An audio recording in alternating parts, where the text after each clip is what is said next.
धन धन सतगुरु तेरा ही आसरा। तो प्यारी साध संगत जी, स्वागत है आपका हमारे YouTube चैनल महेंद्र निम्बरैन हथों में। चलो फिर अपने मन को एकाग्र करके ध्यानपूर्वक सुनते हैं पूजनीय हजूर पिता संत डॉक्टर गुरमीत राम रहीम सिंह इंसान जी के अनमोल वचन।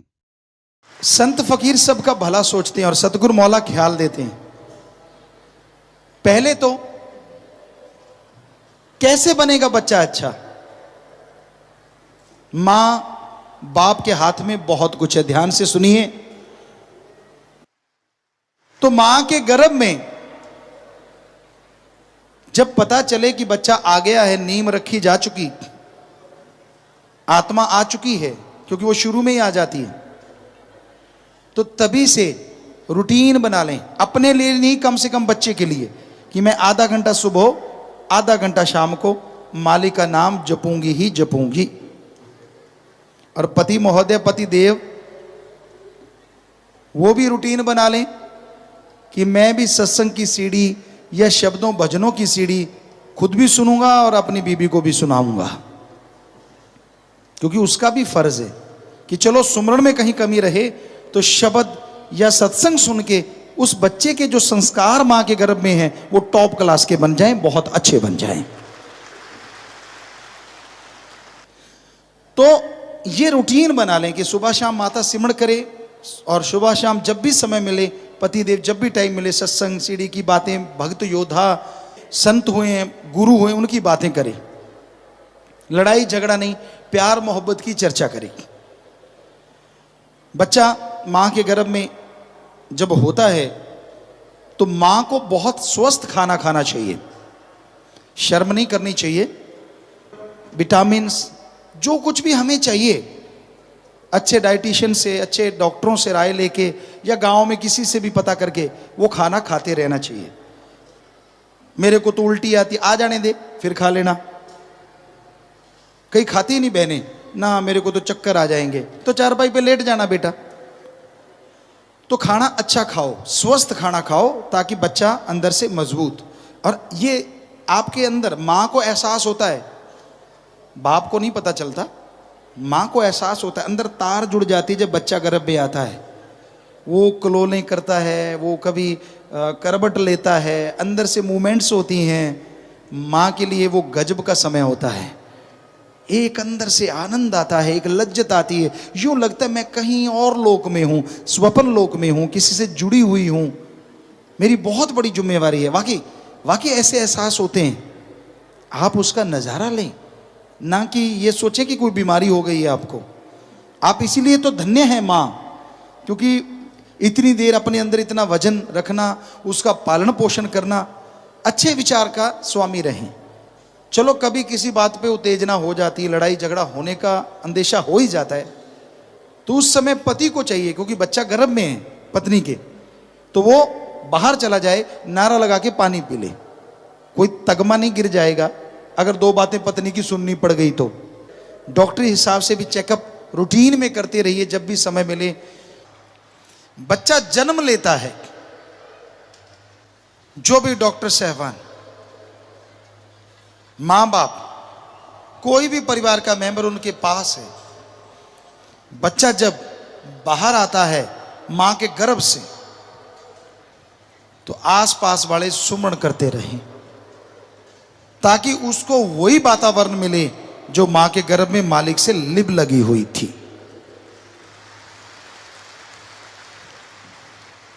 क्योंकि मां सुमरण करे बहुत अच्छा है, पर कई बार बेहोशी की दवा देते हैं, ऑपरेशन वगैरह होता है, तो परिवार का कोई आदमी जो आसपास है वो सुमरण करे, बच्चे के सामने वो जरूर रहे।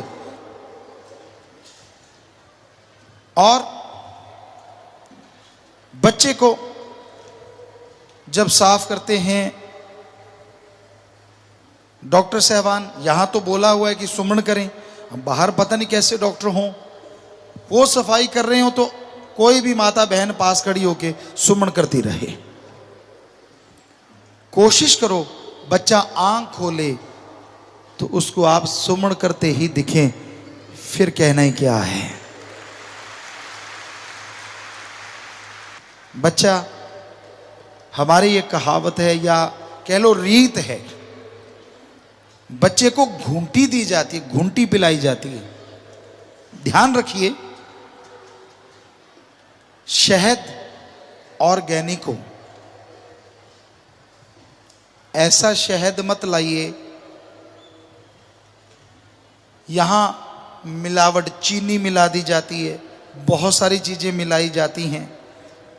बिल्कुल ऑर्गेनिक हो सके तो खुद आप कहीं से देखिए, खुद अपनी देख रेख में। अदरवाइज ऑर्गेनिक गुड़, गन्ने वगैरह होते हैं ऑर्गेनिक हो, उसका थोड़ा सा गुड़ ले लें, अपनी तर्जनी पे लगाइए, सुमन करते हुए, खास करके वो माता बहन या भाई परिवार का जिसका स्वभाव अच्छा हो, जो सुमन करने का पक्का हो, वो घूंटी दे मालिक का नाम लेके। तो ये दूसरा कदम है अच्छे संस्कारों की तरफ। अब उस बच्चे को डॉक्टर साहबान अगर कहते तंदुरुस्त है तो मां के पास लिटा दिया जाता है साथ में, और नॉर्मल डिलीवरी हुई है तो वो होश में है, सुमन करती रहे, अपने बच्चे के ऊपर हाथ रखे या साइड में हाथ रख के मालिक का शुक्राना करती रहे, धन्यवाद करती रहे, और अच्छी सोच रखे कि मेरा बेटा मालिक तेरी भक्ति वाला हो, नेक कर्म करने वाला हो, इसे अंदर बाहर कमी ना आने देना।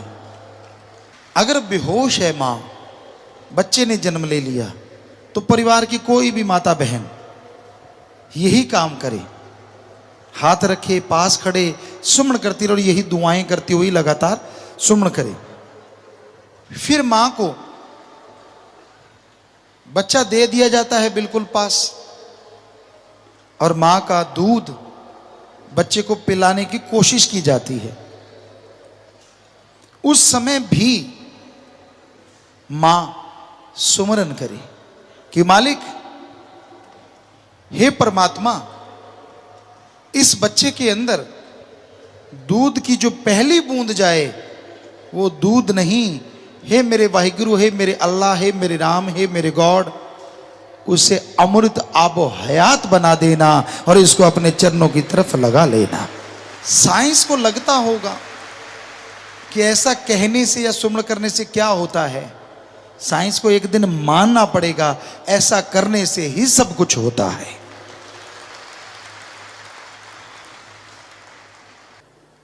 आपने ये सुना होगा, बच्चे को जब भूख लगती है, मां के अन्यास धाराएं शुरू हो जाती हैं, सुना होगा। आज है तो सही, पर शायद कहीं कहीं ऐसा देखने में मिलता है। हमने अब भी देखा है, इस युग में भी देखा है, ऐसा हो रहा है। लेकिन ऐसा कैसे होता है?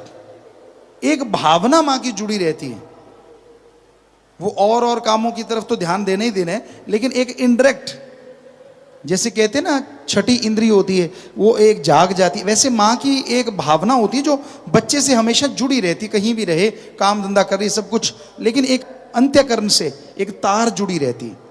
वो माता बहनों जरूर जोड़ के रखा करो। दुनिया में आने के बाद वो उसकी पहली खुराक है, और उस खुराक से मालिक का नाम उसके अंदर जा रहा है। और इस तरह जब भी आप फीड दें, मां बच्चे को दूध देती है, फीड देना, तो बहनों या जो मां बनने वाले बहनें हैं, आप सुमन करना ना भूलें। और चीज भूलना है तो भूल जाना, पर बच्चा जब भी फीड ले, आप एक हाथ से सिर सहलाते रहिए, सुमन करते रहिए और दुआएं करते रहिए, मालिक मेरा दूध ऐसा बना देना कि ये तेरे प्यार में रंग जाए, इसको बीमारी ना कोई आए, ये तंदुरुस्त रहे, इसके कर्मों का खात्मा कर देना मेरे मालिक, इसको भोगना ना पड़े, ये तेरी नन्ही सी कली है, इस पे रहमत रखना। और फिर बच्चे को कपड़े पहनाए जाते हैं, नाड़ुआ वगैरह काट के सफाई की जाती है। पुराने जो बुजुर्ग होते थे, परमात्मा का नाम लेके कोई भी कांच का बर्तन, आजकल आप डॉक्टरों से पूछ सकते हैं कि वो जो नाड़ुआ होता है वो किस चीज में रखना चाहिए निशानी के तौर पे, उसको संभाल के रखा जाए तो बहुत बहुत अच्छा होता है। और आज साइंटिस्ट भी मानने लगे हैं कि फ्यूचर में अगर बच्चे को कोई भयानक बीमारी मालिक ना करे ऐसा हो, पर हो जाए बीमारी, तो वो जो यहां से कटा हुआ नाड़ुआ है उससे उसका इलाज संभव हो सकता है। ये बहुत बड़ी बात है।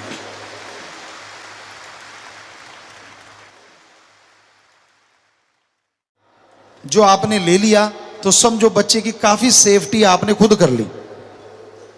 वो नाड़ुआ ऐसी वैसी बात नहीं होती। कुदरत ने जो बनाया है ना, फालतू तो हो ही नहीं सकता। लोग उसको काट के फेंक देते हैं, ये तो फालतू, अरे अरे नहीं नहीं नहीं। अब डॉक्टर भी मानने लगे हैं बड़े बड़े कि अगर उसको संभालो तो लाइलाज रोगों में वो इलाज बन सकता है। तो प्यारी साथ संगतियों, अब बच्चे की दिनचर्या क्या होनी चाहिए।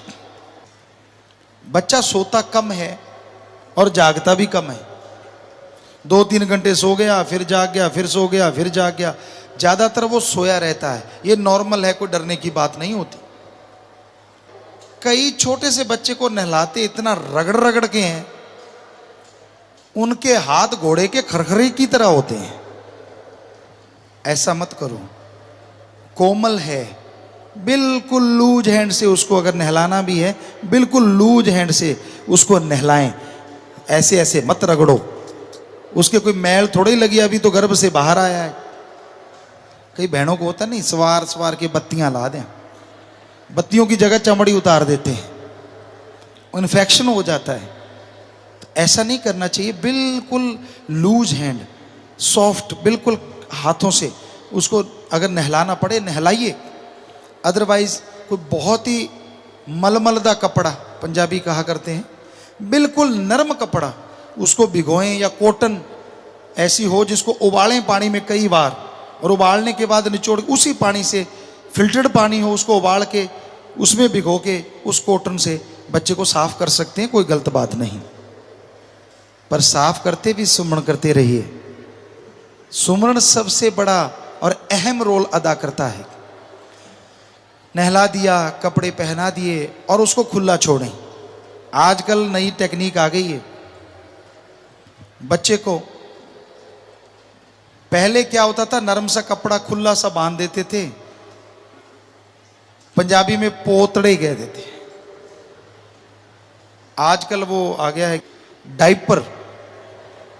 डाइपर और टाइट कर, दूसरे शब्दों में बोले डाल डाइपर और टाइट कर, जो कि गलत है। हम ये नहीं कहते कि डाइपर डालो ना, डालो। सफर कर रहे हो, कहीं जा रहे हो, अब जब आपके घर में बच्चा चारपाई पे लेटा है, आप डाइपर डाल के उसको टाइट कर देते हो सारा। उसे खुला रहने दो, नेचुरल तरीके से जीने दो उसको। अभी नरम है, कली है, खुला सा कपड़ा बांध दो, अगर बांधना मक्खी मच्छर के लिए। और अगर वो गिल्ला कर देता तो जल्दी से बदलते भी रहो, ये ना हो कहीं एक डाल के भूल ही जाओ। थोड़ी मेहनत तो करनी पड़ेगी, पर ये मेहनत आने वाले टाइम में रंग लाएगी जब वो स्वस्थ रहेगा, तंदुरुस्त रहेगा। अब बच्चा अपने आप दूध लेने लगा है, तेजी से हाथ पांव चलाने लगा है, अच्छी बात है। पर बच्चे में कभी परिवर्तन आ जाता है। आप रोजाना देखो उसको, वो करता रहता है, अचानक बंद कर देता है, तो समझो कोई परेशानी जरूर है बच्चे को। आपकी वजह से हो सकती है, आपने जैसे ज्यादा रगड़ दिया हो, या वो गिल्लारा रैशेज हो सकते हैं।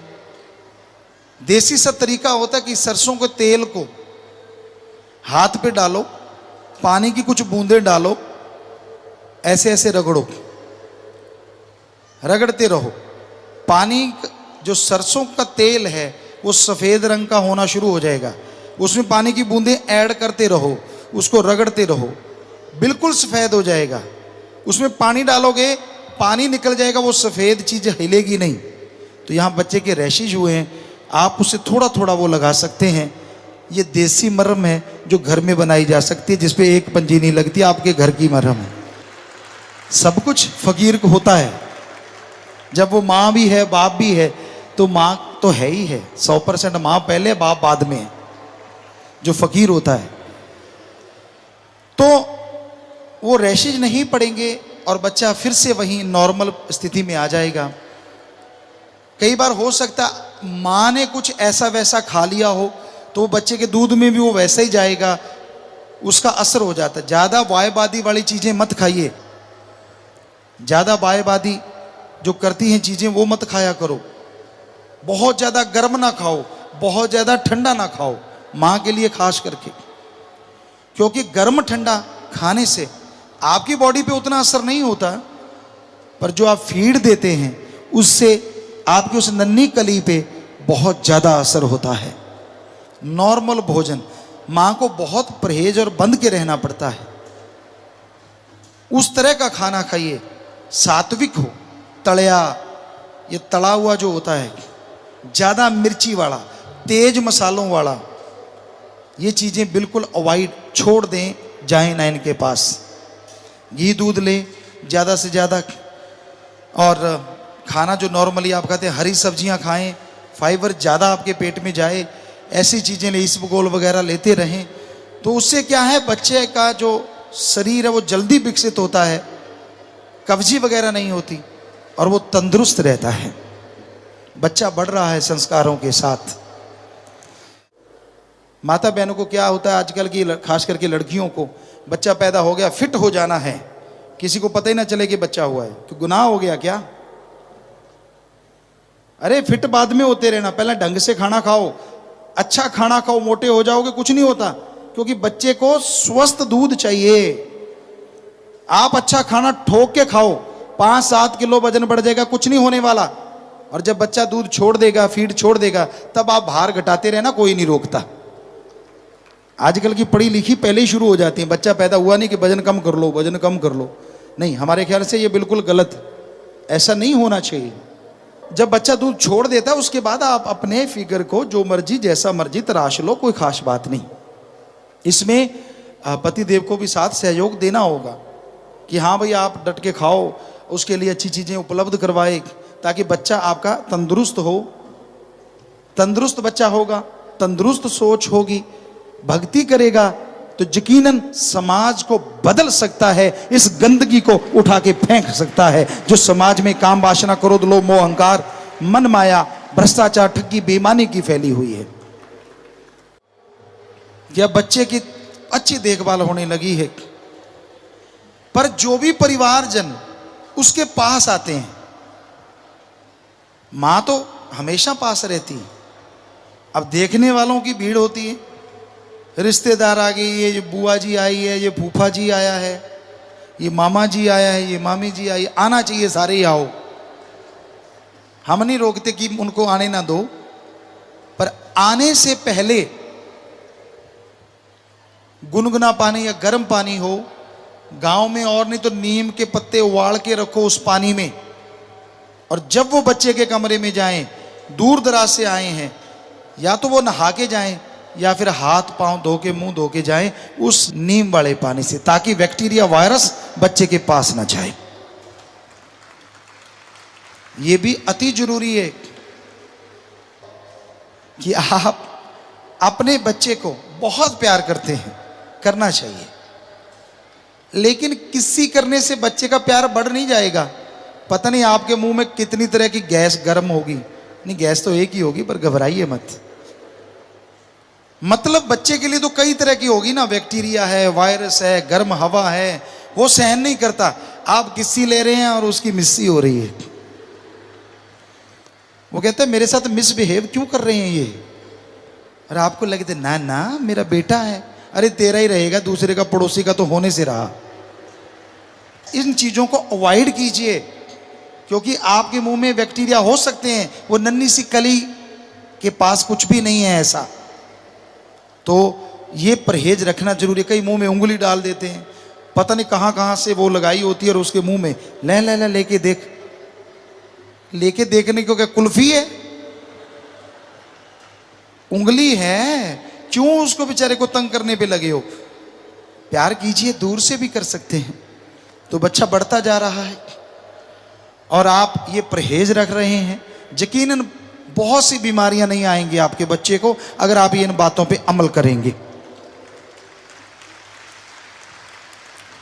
और हो सके तो आने वाले जितने भी लोग हैं आए और बच्चे को आके नारा जरूर लगाएं।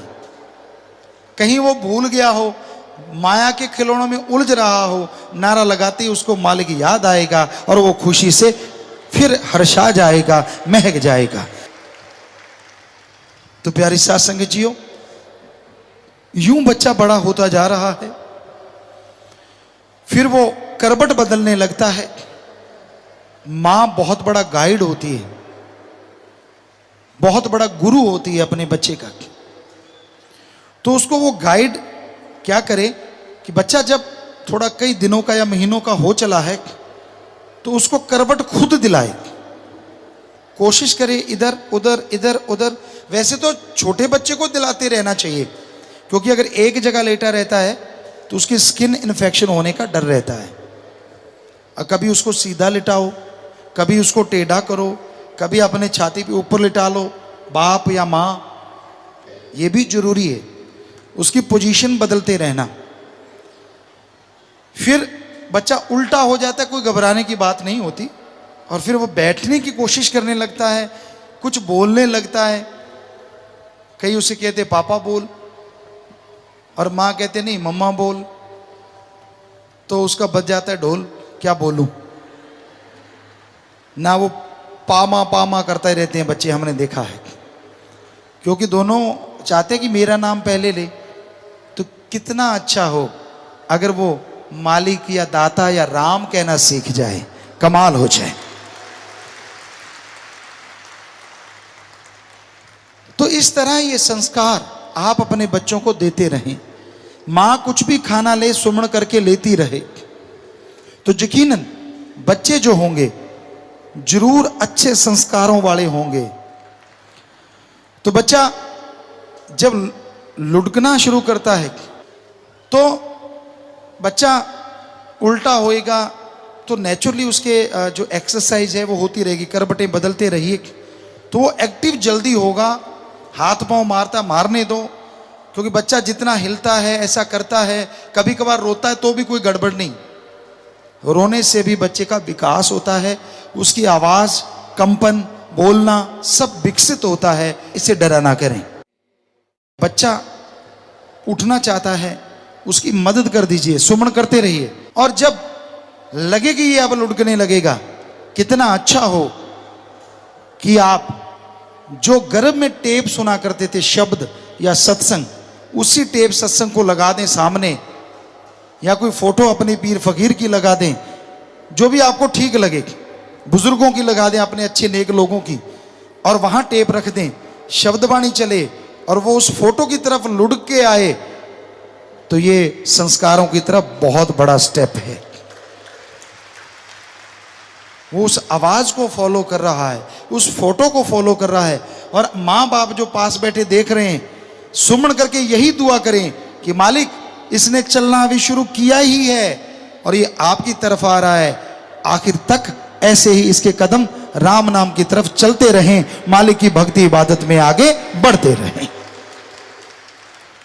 बच्चे को बुखार होता है, कई बार गर्म सर्द हो जाता है, ये आपकी लापरवाही से हो सकता है, कर्म रोग हो सकता है। तो गर्दन में भी आप हाथ लगा के देख सकते हैं उसको टेम्परेचर है कि नहीं, उल्टा हाथ यहाँ। कई बार माथा ठंडा हो जाता है, एसी वगैरह चलते हैं या ऐसा, तो ये गर्दन भी एक ऐसी जगह होती है, ये नाड़ियाँ हमारी जो जल्दी बता देती हैं कि भाई बच्चे का टेम्परेचर कैसा है, किस तरीके से जा रहा है। वैसे बहुत से यंत्र आ गए हैं, आप उनसे चेक कर सकते हैं। थर्मामीटर तरह तरह के आगे, माथे पे लगने वाला, कान में डलने वाला, काख में लगने वाला, बहुत से हैं। लेकिन देसी सा तरीका ये भी है, अनुभवी आदमी अगर उसे चेक कर ले तो वो बता सकता है कि हाँ बच्चे को बुखार है। उसके हाव भाव चेंज होते हैं, उसका चेहरे का रंग चेंज हो जाता है। तो ये भी एक संस्कार है कि उस समय सुमन करते हुए कोई अच्छी सी दवा दें।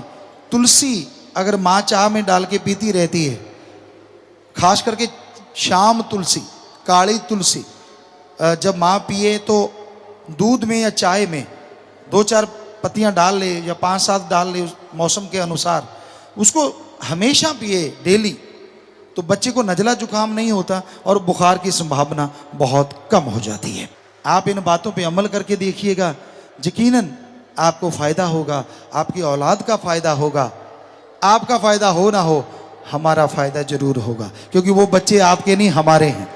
हमें उनका ज्यादा फिक्र है कि वो नेक बने, अल्लाह वाहिगुरु से मिलें और इस जीवन में, इस मृत्यु लोक में रहते हुए परमानंद अनामी की लज्जतें लेते रहें, खुशियों से माला माल होते रहें, उनकी जिंदगी में दुख ना आए।